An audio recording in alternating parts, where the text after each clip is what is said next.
Hello everyone, Dragothien here, and welcome back to another Rise of Kingdoms video. Today we're going to be talking about particular commanders that you want to leave out on the open field for as long as possible, even until dead, to maximize your efficiency as a group fighting in KvK. Traditionally, you want to pull your marches back at about half health to best optimize your severely wounded ratio, not wasting too many resources whenever you have a low health march, so that you're not giving away too many resources, you're not giving away too many kills. But this video is going to be about leaving particular marches on the field, specifically the commanders inside of them, and why you should be doing that.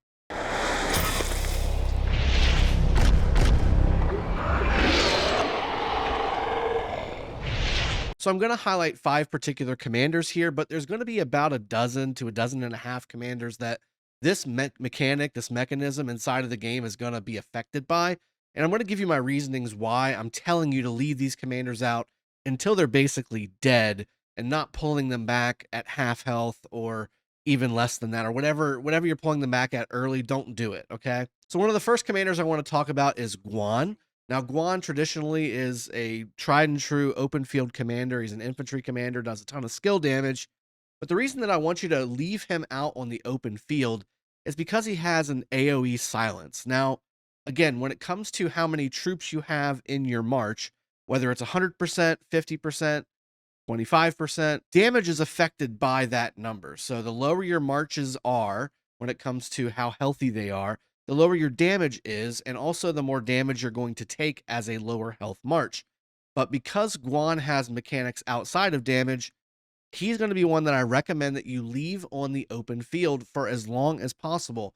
This AoE silence is not affected by how many troops you have in the march. You could literally have 100 troops inside of your march, and the silence will operate exactly the same. As long as this march with Guan is active, it will always do an AoE 3-second silence every time he casts his primary skill. So it doesn't matter how many troops you have in there. And that's something that you want to have on the field as much as possible, as often as possible. So that's why you always should be recommending everybody in your alliance, everybody in your kingdom to be bringing a Guan to the open field, because that AoE silence is affecting the murder ball that you're trying to destroy. That group of marches that you're fighting against, you want to be able to silence them as often as possible, limiting their damage, which reduces the damage you take, which allows you to be on the field more, which allows you to do more damage because your marches are healthier. So Guan is a prime example of what I'm talking about, where you want to leave him out as much as possible. Don't pull him back whenever you have a half health march, because his AoE silence will always be working regardless of how many troops are in the march. Another commander I wanted to highlight, and again, there's tons of them that have this mechanism, but I'm going to highlight just a few. The 4th skill of William is something that you want to have on the field as much as possible. He has a mechanism for his main skill whenever he fires it off, that if he hits 2 or more targets, which is again very likely in a murder ball group fight KvK situation, not only are you going to give yourself a 20% increased defense, but you're going to give yourself 50 rage per second for 3 seconds and nearby allied troops. So it's not just you, you're providing it for your entire area there. So hits 2 or more targets, all of this commander's troops and nearby allied troops gain 20% increased defense and 50 rage per second for 3 seconds. Now, it doesn't have a cap on the actual skill, but usually it's about 5. So usually the cap's about 5 people that can get access to this, including yourself. So you plus 4.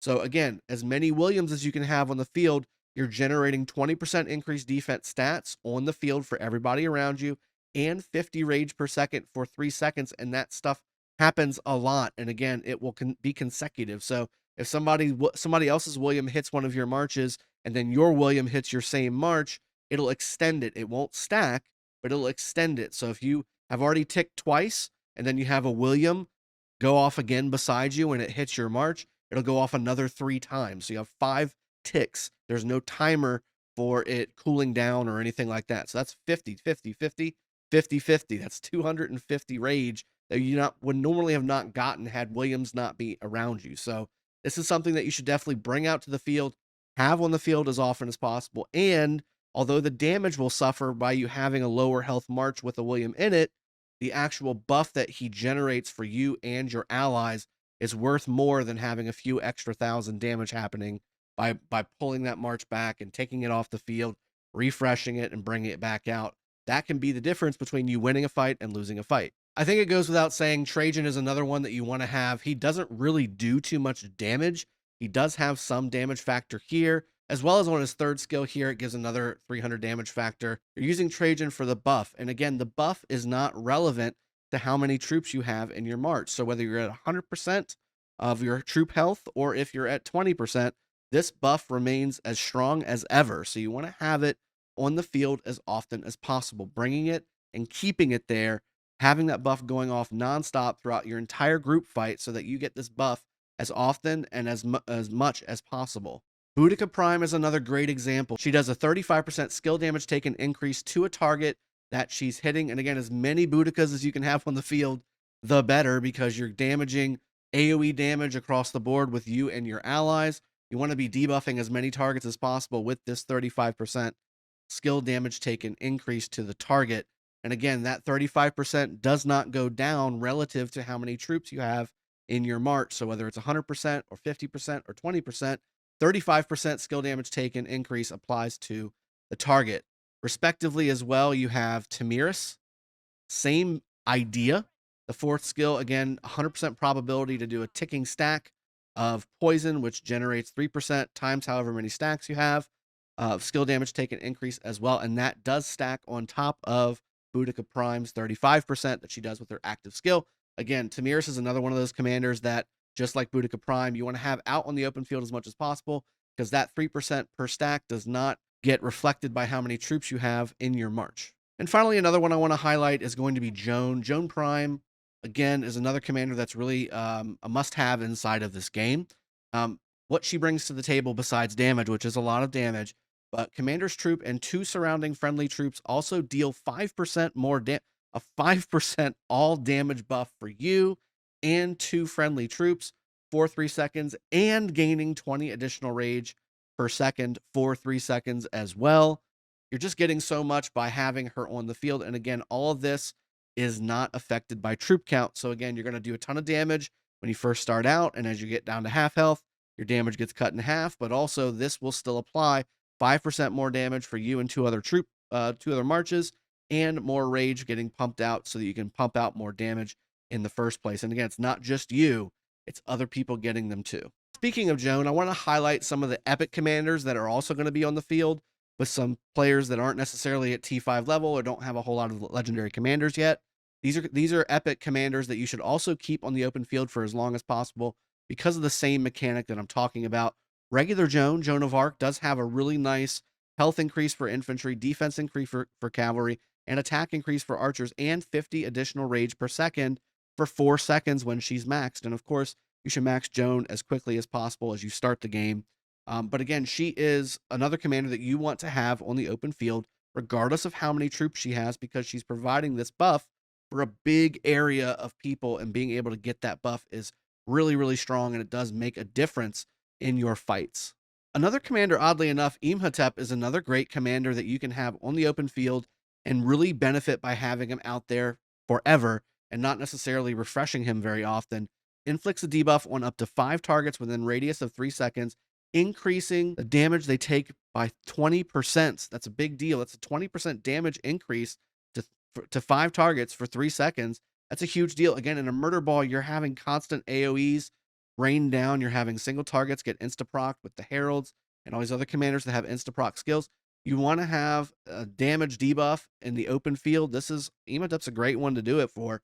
And again, if you're not a player that has all these legendary commanders maxed out and, ready to rock and roll for you've been playing for years and you've just started, or if you're a lower spending player and you're, just want to be able to fight and contribute to an open field fight, this is a great commander to do it with. And again, don't bring it back. You want to have that 20% damage taken debuff on the field at all times as much as possible. And finally, Bjorn is another great example. Not only does he do some damage, but also he does have a fan that does a 15% increased skill damage taken debuff for 3 seconds as well. So this will stack with Imhotep. So a lot of newer players, or a lot of players that don't necessarily have the beefier accounts but still want to fight Bjorn Imhotep or Imhotep Bjorn, it's a great march for a double epic commander battle, because you're providing not only a little bit of damage for yourself, but more importantly, you're debuffing everybody around you, and that's going to let your big beefy guys come in there and absolutely murder everything in front of you. Again, there are other commanders that you can mention. Of course, we've got Constantine, Alex, Scipio. Those are 3 infantry commanders that do a ton of debuff, a ton of damage, but also provide a lot of utility with the shields from Alex, with the damage the damage taken buff from Constantine, and the AoE health debuff from Scipio. A great example of what to do. But for instance, say YSG, he's one of the best archer commanders in the game. He's one of the first ones that you can get. He's a great commander, but you want to bring him back when he's half health, right? You don't want to have him out there for a long time because the only thing he really does is damage stuff. He doesn't really debuff anything. He has a damage increase for that march only. He has a rage restoration for that march only, an attack bonus for archers for that march only, and he does have an AoE circular effect, but it's only for that march only. And you're not going to maximize the damage that he's going to do by having a march out there with 20% health or 30% health. Once you get to 50% health, bring that march back, refresh it, put it back out on the field, and start pumping out the damage. I hope this video has been helpful, and I hope that you've enjoyed it so far. Again, I'll be coming back to you a little bit later with another Rise of Kingdoms video. I hope you guys have a great one. I'll talk to you guys later. Cheers, have a good one, and take care.